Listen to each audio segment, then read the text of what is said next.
ഇന്നത്തെ പത്രത്തിൽ എല്ലാ പത്രത്തിലും ഉള്ളത് കൊലക്കേസ് പ്രതിയുടെ വീടിന്റെ പാല് കാച്ചലിന് CPM നേതാക്കൾ.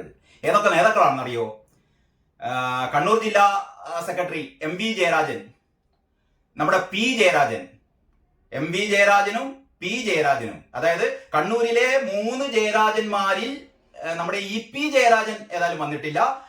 MV ജയരാജനും P ജയരാജനും, പിന്നുള്ളത് മൂന്നാമത്തെ നേതാവ് ആരാന്നറിയോ? PP ദിവ്യ സഖാവ്. നവീൻ ബാബുവിനെ കൊലക്ക് കൊടുത്ത PP ദിവ്യയും PP ദിവ്യക്ക് വേണ്ടിയിട്ട് വാഴ്ത്തുപാട്ടുകൾ ചമയ്ക്കുന്ന PP ദിവ്യയെ സംരക്ഷിക്കാൻ വേണ്ടിയിട്ട് ശ്രമിച്ചുകൊണ്ടിരിക്കുന്ന നമ്മുടെ പാർട്ടി സെക്രട്ടറി, ജില്ലാ സെക്രട്ടറി MV ജയരാജനും പിന്നെ P ജയരാജനും. ഈ 3 പേര് മാത്രമല്ല, ശ്രദ്ധിക്കണം, TP ചന്ദ്രശേഖരൻ കൊലക്കേസിലെ പ്രതിയായ ഷാഫി പരോൾ ഇറങ്ങിയതാണ്. വേറൊരു വാർത്ത കൂടി പറയാനുണ്ട് കേട്ടോ. നമ്മുടെ കൊടി സുനി എന്ന് പറയുന്ന ഭീകരൻ അല്ലാതെ അയാൾ പറഞ്ഞൂടാ. TP ചന്ദ്രശേഖരനെ 51 വെട്ടി കൊന്ന കൊടി സുനി എന്ന് പറയുന്ന ക്രിമിനൽ. ആ ക്രിമിനലിനെ 30 ദിവസത്തെ പരോളിന് കൊടി സുനിയും ഇറങ്ങിയിരിക്കുന്നു. ജയിലിൽ നിന്ന് കൂട്ടത്തോടെ ക്രിമിനലുകളെ പിണറായി വിജയൻ പുറത്തിറക്കുകയാണ്. ഈ പിണറായി വിജയൻ അല്ല പുറത്തിറക്കിയത്, ഇത് ജയിൽ DIGയുടെ നിർദ്ദേശപ്രകാരമാണെന്നൊക്കെ ആണെങ്കിൽ സഖാക്കന്മാർക്ക് പറയാം. അതൊക്കെ പള്ളിയിൽ പോയി പറഞ്ഞാൽ മതി, അത്രേ ഞാൻ പറയുന്നുള്ളൂ. കാരണം ഇവിടെ ഏതൊക്കെ പ്രതികളെ വിട്ടയക്കണമെന്ന് പിണറായി വിജയൻ അറിയാതെ, പ്രത്യേകിച്ച് ആഭ്യന്തര വകുപ്പിന്റെ ചുമതലയുള്ള പിണറായി വിജയൻ അറിയാതെ കൊടി സുനിയെ മോചിപ്പിക്കില്ല, കൊടി സുനിയെ തുറന്നു വിടില്ല. പറഞ്ഞത് എന്താണെന്നറിയോ? കൊടി സുനിയുടെ അമ്മയുടെ മാനുഷിക പരിഗണന, അമ്മക്ക് സുഖമില്ല, അമ്മക്ക് വലിയ സുഖമൊന്നുമില്ല. അമ്മയും സഹോദരിയും പത്രസമ്മേളനം നടത്തിയ വാർത്തയും പടമൊക്കെ പത്രത്തിൽ ഞാൻ കണ്ടു. അപ്പം കൊടി സുനിയുടെ അമ്മ നൽകിയ ഒരു അപേക്ഷയിലെ മാനുഷിക പരിഗണന നൽകിയിട്ടാണ് അത്ര വിട്ടയച്ചത്. ഈ TP ചന്ദ്രശേഖരനും ഒരു അമ്മയുണ്ടായിരുന്നു. ആ അമ്മയുടെ മുന്നിലേക്കാണ് 51 വെട്ടി മുഖം വികൃതമാക്കിയ സ്വന്തം മകൻ ഒരു അന്ത്യ ചുംബനം പോലും ആ നെറ്റിയിൽ കൊടുക്കാൻ പറ്റാതെ പോയ ഒരു അമ്മയുണ്ടായിരുന്നു. ആ അമ്മയുടെ മാനുഷിക വിചാരത്തെ കുറിച്ച് ഒരു മനുഷ്യാവകാശ കമ്മീഷനും അന്ന് ബോധമുണ്ടായിരുന്നില്ല. ഒരു മനുഷ്യാവകാശ കമ്മീഷൻ ബൈജുനാഥിന്റെ ഒക്കെ നിർദ്ദേശം ഇതിന് പിന്നിൽ ഉണ്ടായിരുന്നു എന്നൊക്കെയാണ് പറയുന്നത്. എത്രമാത്രം ഇത് ശരിയാണെന്ന് അറിയില്ല. ഈ ഒരു മോചനത്തിന് വേണ്ടി ഇനി മനുഷ്യാവകാശ കമ്മീഷൻ നിർദ്ദേശിച്ചാൽ പോലും ഇത് ജയിൽ DIGക്ക് ഒരിക്കലും, കാരണം പോലീസിന്റെ റിപ്പോർട്ടൊക്കെ എതിരായിരുന്നു. കാരണം മറ്റൊന്ന്, കൊടി സുനി എന്ന് പറയുന്നത് ഈ ചന്ദ്രശേഖരൻ കൊലക്കേസിൽ ജയിലിലായിരുന്നിട്ട് ജയിലിന്റെ ഉള്ളിൽ നിന്ന് ഓപ്പറേറ്റ് ചെയ്ത ആളാണ്. മറ്റാരോ പറഞ്ഞിരുന്നു കൊടി സുനിയെ പുറത്തു വിട്ടുകൊണ്ട് വലിയ തകരാറൊന്നുമില്ല, ഇയാൾ ജയിലിന്റെ ഉള്ളിൽ കിടക്കൊന്നും വേണ്ട. കാരണം ജയിലിന്റെ ഉള്ളിൽ കിടക്കുന്നതും പുറത്ത് കിടക്കുന്നതും സമാനമാണത്രേ. കാരണം അതിന്റെ ഉള്ളിൽ അയാൾക്ക് മൊബൈൽ ഫോണ്, അയാൾക്ക് വേണ്ട ലഹരി വസ്തുക്കള് അതിന്റെ ഉള്ളിൽ നിന്നാണ്, അതായത് സെല്ലിനുള്ളിൽ കിടന്നിട്ടാണ് പുറത്ത് ഓപ്പറേറ്റ് ചെയ്യുന്നത്. പുറത്ത് സ്വർണം പൊട്ടിക്കൽ, പുറത്തുള്ള മറ്റു ഗുണ്ടാപ്പണി, മറ്റ് കൊട്ടേഷൻ ടീമിനെ നിയന്ത്രിക്കൽ തുടങ്ങിയ 12 കേസുകളുണ്ടെന്ന് പറയുന്നത്. ഇതിന് ശേഷം അറിയോ, ഈ ജയിലിനുള്ളിൽ കടന്നുകൊണ്ട് ഇയാൾ ഓപ്പറേറ്റ് ചെയ്ത 12 കേസുകൾ. അങ്ങനെയുള്ള അതിഭീകരനായ കൊടി സുനിയെ പരോളിറക്കിയിരിക്കുന്നു. എല്ലാ ഭീകരന്മാരെയും പുറത്തിറക്കിയിരിക്കുകയാണ്. 1-ാം തീയതി മുതൽ ഇവര് ആഹ്ലാദിക്കട്ടെ. പിണറായി വിജയന്റെ ഭരണം ജയ് വിളിക്ക് സഖാക്കളെ, ഇൻകിലാബ് വിളിക്ക് സഖാക്കളെ, അല്ലാതെ എന്താ ചെയ്യുക? ഞാൻ പറഞ്ഞുകൊണ്ട് വന്നത് ഇതാണ്. അപ്പൊ ഈ കൊലക്കേസ് പ്രതി ഏതാണെന്നറിയോ? നിഖിൽ എന്ന് പറയുന്ന BJP-കാരനെ പട്ടാപ്പകൽ ബസ്സിൽ നിന്ന് വിളിച്ചിറക്കി നടുറോട്ടിലിട്ട് വെട്ടിക്കൊന്ന നിഖിലും കൂട്ടാളികളും. ആ കേസിൽ 3 പ്രതികളുണ്ടായിരുന്നു. ജീവപര്യന്തം ശിക്ഷിക്കപ്പെട്ട ശ്രീജിത്ത് എന്ന പേരായ കൊലക്കേസ് പ്രതി. ആ കൊലക്കേസ് പ്രതിയെ ജാമ്യത്തിലിറക്കി. എല്ലാവരും ജാമ്യത്തിലാണ്. നമ്മുടെ ഷാഫിനെ ജാമ്യത്തിലിറക്കി, ഈ കൊലക്കേസ് പ്രതിയായ ഈ ശ്രീജിത്തിനെയും ജാമ്യത്തിലിറക്കി. ആ ശ്രീജിത്തിന്റെ വീടിന്റെ പാൽക്കാച്ചലിന് പോയവരാണ് നമ്മുടെ P Jayarajan, MV Jayarajan, PP ദിവ്യ, ഈ നമ്മുടെ TP ചന്ദ്രശേഖരൻ വധക്കേസിലെ കൊലക്കേസിലെ പ്രതിയായ ഷാഫി, മറ്റൊന്ന് ഷുഹൈബ് വധക്കേസിലെ പ്രതിയായ ആകാശ് തില്ലങ്കേരി. ഒന്ന് നോക്കണം നിങ്ങൾ, നമ്മുടെ സഖാക്കന്മാർക്ക്, എന്റെ സുഹൃത്തുക്കളായ സഖാക്കന്മാരെ, നിങ്ങളോട് എനിക്ക് സഹതാപം തോന്നുകയാണ്. നമ്മുടെ ഒരു പാർട്ടിയുടെ ഗതികേട്. ഇനി നമ്മുടെ പാർട്ടി എന്ന് പറയുമ്പോൾ നിങ്ങളിങ്ങനെ അതിശയിക്കേണ്ട.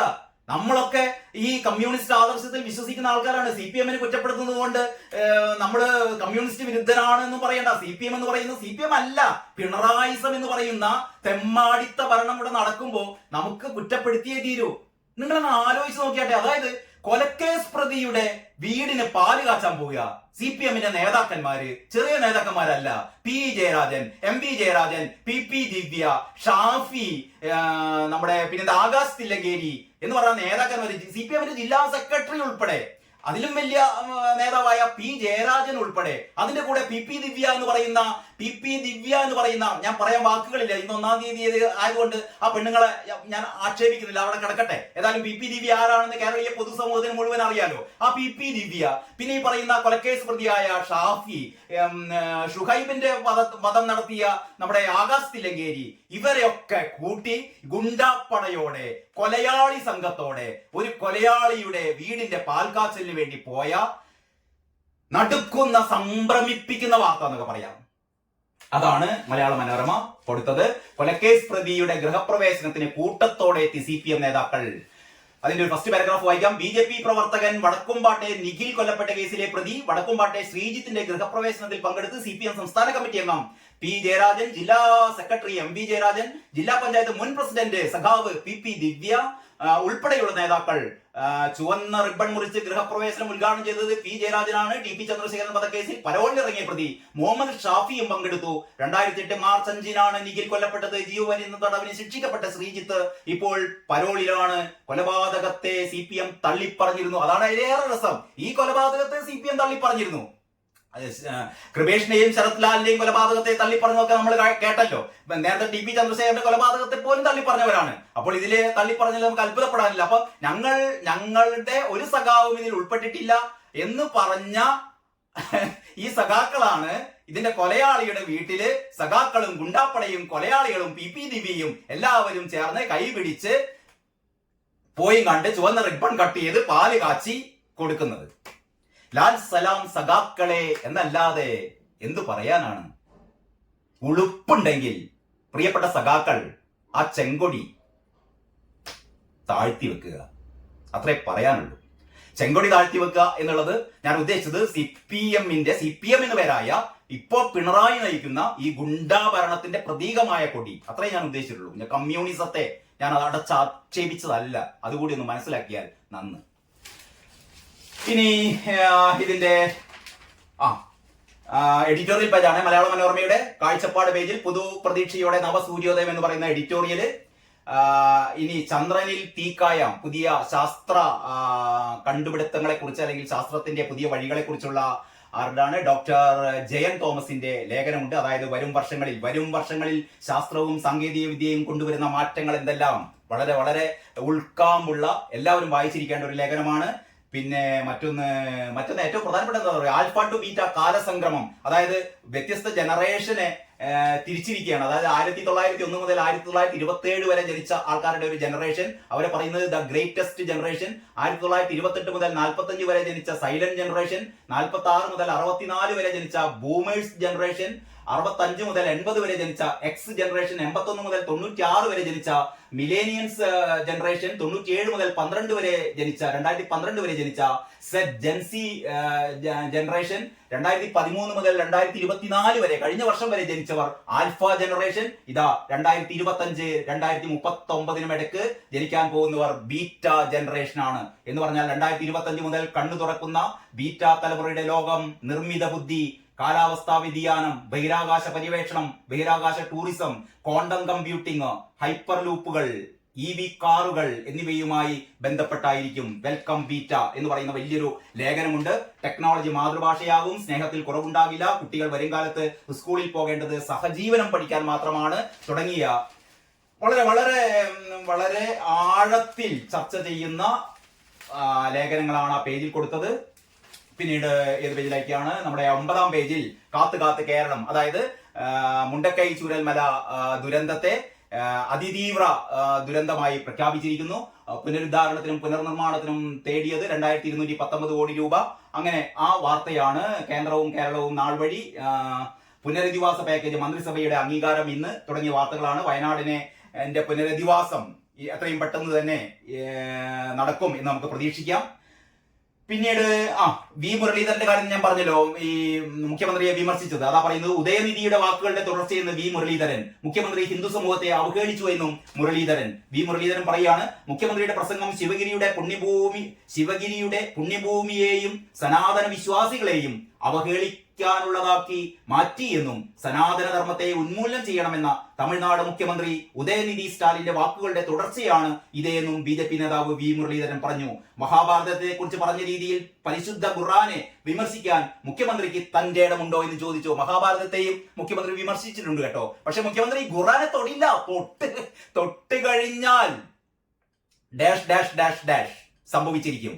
അപ്പൊ മുഖ്യമന്ത്രിക്ക് പോയി കണ്ട് അടിക്കാനുള്ള സംഭവം എന്ന് പറഞ്ഞാൽ ഹിന്ദുക്കളുടെ വിശ്വാസങ്ങൾ മുഴുവൻ അറിയാലോ. ശബരിമലയിൽ പണ്ട് സംഭവിച്ചതൊക്കെ അവസാനം കയ്യും കാലും പിടിച്ച് എന്താ പറയാ, ലേലുവയ്യ എന്ന് പറയേണ്ടി വന്നു. അത് വേറെ കഥ.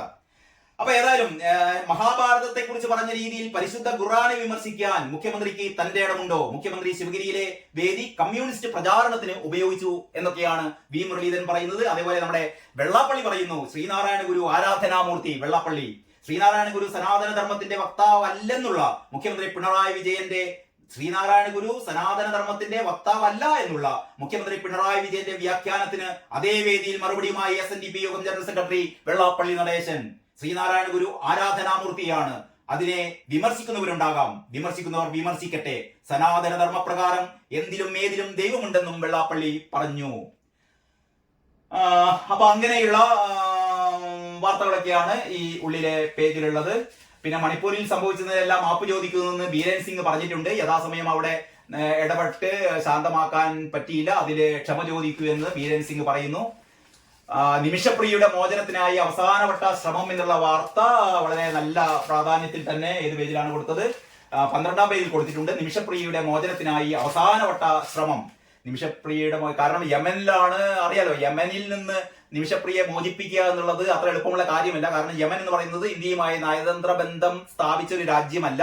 മാത്രമല്ല അത് അവിടുത്തെ സ്ഥിതിഗതികൾ അത്ര ഒരു സോഫ്റ്റ് ആയ സ്ഥിതിഗതികളല്ല. അറിയാലോ യമനിലെ സ്ഥിതിഗതികളൊക്കെ. അപ്പൊ അവിടെ വധശിക്ഷയ്ക്ക് വിധിച്ച ഒരാളെ നയതന്ത്ര ബന്ധത്തിന്റെ അടിസ്ഥാനത്തിൽ മോചിപ്പിച്ചു കൊണ്ടുവരിക എന്നൊക്കെ പറയുന്നത് അത്ര എളുപ്പമുള്ള കാര്യമല്ല. എങ്കിലും കേന്ദ്രം ശ്രമം തുടരുന്നു എന്നാണ് പറയുന്നത്.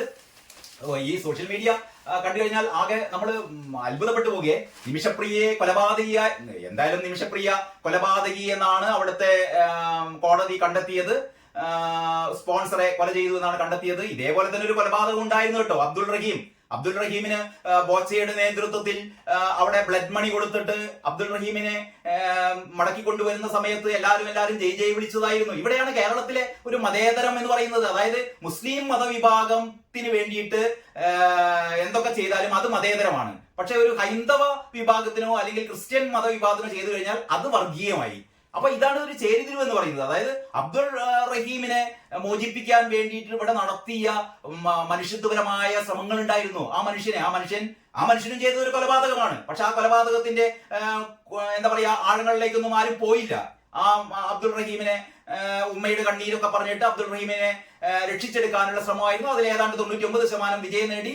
അതിന് ചില ടെക്നിക്കൽ എന്താ പറയാ നടപടിക്രമങ്ങൾ മാത്രമേ ബാക്കിയുള്ളൂ. അബ്ദുൾ റഹീമിനെ മോചിപ്പിക്കാൻ വേണ്ടി പോകുന്നു. കോടിക്കണക്കിന് രൂപ പിരിച്ചെടുത്തു, അത് ബ്ലഡ് മണിയായി കൊടുത്തു. അതേസമയം അതേപോലെ തന്നെയാണ് നിമിഷപ്രിയ. പക്ഷെ നിമിഷപ്രിയയെ രക്ഷിക്കാൻ വേണ്ടിയിട്ടുള്ള ശ്രമം നടക്കുമ്പോഴാണ് സോഷ്യൽ മീഡിയയിൽ പോയി കഴിഞ്ഞാൽ നിമിഷപ്രിയക്ക് തെറിയാണ്, ഇവർ കൊലപാതകയാണ്, ഇവരെന്തിനെ രക്ഷിക്കണം, അങ്ങനെ രക്ഷിക്കേണ്ട കാര്യമൊന്നുമില്ല എന്നൊക്കെയാണ് പറയുന്നത്. അപ്പൊ ഇത്തരത്തിൽപ്പെട്ട ഒരു മതേതര അല്ല, നമ്മൾ പറയുന്ന ഒരു മതേതര സംസ്കാരമാണ് കേരളത്തിൽ ഇങ്ങനെ എന്താ പറയാ മുളച്ചു പൊന്തല്ല, അത് തഴച്ചു വളർന്നുകൊണ്ടിരിക്കുന്നത് എന്ന് തന്നെ നമുക്ക് പറയേണ്ടിയിരിക്കുന്നു. അപ്പോൾ ഏതായാലും നിമിഷപ്രിയയെ മോചിപ്പിക്കാൻ പറ്റട്ടെ എന്ന് നമുക്ക് ആശംസിക്കാം, അല്ലെങ്കിൽ പ്രാർത്ഥിക്കാം. പോലീസ് തലപ്പത്ത് അഴിച്ചുപണി എന്ന് പറയുന്ന ഒരു വാർത്ത കൂടിയുണ്ട്. പിന്നീട് സ്പോർട്സ് പേജാണ്. MTക്ക് സാഹിത്യലോകം കാലത്തിന് നേർക്ക് തിരിച്ചുപിടിച്ച മനസ്സ്. മുഖ്യമന്ത്രി ചോദ്യക്കടലാസ് ജോർജ മുഹമ്മദ് ഷുഹൈബിന്റെ ജാമ്യാപേക്ഷ മാറ്റി. അപ്പൊ ഇത്രയൊക്കെയാണ് ഇന്ന് മലയാള മനോരമയുടെ ഉള്ളിലെ പേജും ഫ്രണ്ട് പേജും ഒക്കെ ഞാൻ കാണിച്ചു. ഈ ജാക്കറ്റ് പേജ് പരസ്യമാണെങ്കിലും ഒരിക്കൽ കൂടി മലയാള മനോരമയുടെ ആ 1ാം പേജ് കാണിച്ചുകൊണ്ട് ഇതിന്റെ ഒരു സൗന്ദര്യത്തിന് മുന്നിൽ, അല്ലെങ്കിൽ ഇതിന്റെ ഒരു പ്രസന്നതക്ക് മുമ്പിൽ, ഇതിന്റെ ഒരു കരുതലിന് മുന്നിൽ, ഇതിന്റെ ഒരു സമാധാനത്തിനും സന്തോഷത്തിനും ഒക്കെ മുന്നിൽ ഈ പത്രവിശേഷത്തിന്റെ ആദ്യ സെഗ്മെന്റ് ഇവിടെ അവസാനിപ്പിക്കാം. മറ്റു പത്രങ്ങളെക്കുറിച്ച് ഇതിന്റെ തുടർന്നുള്ള വീഡിയോ നിങ്ങൾക്ക് കാണാം. നിങ്ങൾ ഈ ചാനൽ സബ്സ്ക്രൈബ് ചെയ്യാത്തവർ സബ്സ്ക്രൈബ് ചെയ്യണമെന്ന് അഭ്യർത്ഥിക്കുകയാണ്. ഇവിടെ ഞാൻ പറയുന്നത് എൻ്റെ അഭിപ്രായങ്ങളും എൻ്റെ വീക്ഷണങ്ങളും എൻ്റെ കാഴ്ചപ്പാടുകളുമാണ് പറയുന്നത്. ഇതിനെ നിങ്ങൾക്ക് വിമർശിക്കാം, തെറി പറയുന്ന കുറെ ആൾക്കാരുണ്ട്. ഇതൊക്കെ നിങ്ങളുടെ സ്വാതന്ത്ര്യമാണ്. ഞാൻ എൻ്റെ സ്വാതന്ത്ര്യം ഉപയോഗിച്ച് ഞാൻ എൻ്റെതായ വീക്ഷണം, എൻ്റെതായ അഭിപ്രായങ്ങൾ പറയുന്നു എന്ന് മാത്രമേ ഉള്ളൂ. ഇതൊരു സ്നേഹ സംവാദമാണ്. ഞാൻ എൻ്റെ അഭിപ്രായം പറയുന്നു, നിങ്ങൾക്ക് അത് കൗണ്ടർ ചെയ്യാം. എന്താ പറയാ, ഇത് അനുകൂലിക്കുന്നവർക്ക് അനുകൂലിക്കാം, എതിർക്കേണ്ടവർക്ക് എതിർക്കാം. അങ്ങനെ എതിർപ്പിന്റെയും അനുകൂലനത്തിന്റെയും ഒക്കെ ഒരു പ്ലാറ്റ്ഫോം ഇതാണ്. ഇങ്ങനെ ഒരു സ്നേഹ സംവാദത്തിലൂടെയാണ്, ഇതൊരു ജനാധിപത്യത്തിന്റെ സൗന്ദര്യമാണിത്. നമ്മൾ വിമർശിക്കുന്ന എന്നെ നിങ്ങൾക്ക് വിമർശിക്കാം. അത്തരം ഒരു കൂട്ടായ്മ രൂപപ്പെടുത്തിയെടുക്കാൻ വേണ്ടിയിട്ട് ഈ ചാനലിലേക്ക് എല്ലാവരും സബ്സ്ക്രൈബ് ചെയ്യണമെന്ന് അഭ്യർത്ഥിച്ചുകൊണ്ട് ഒരിക്കൽ കൂടി എല്ലാവർക്കും ഒരു നല്ല വർഷം 2025 ആയി തീരട്ടെ എന്ന് ആശംസിക്കുന്നു. എല്ലാവർക്കും നന്ദി, നമസ്കാരം.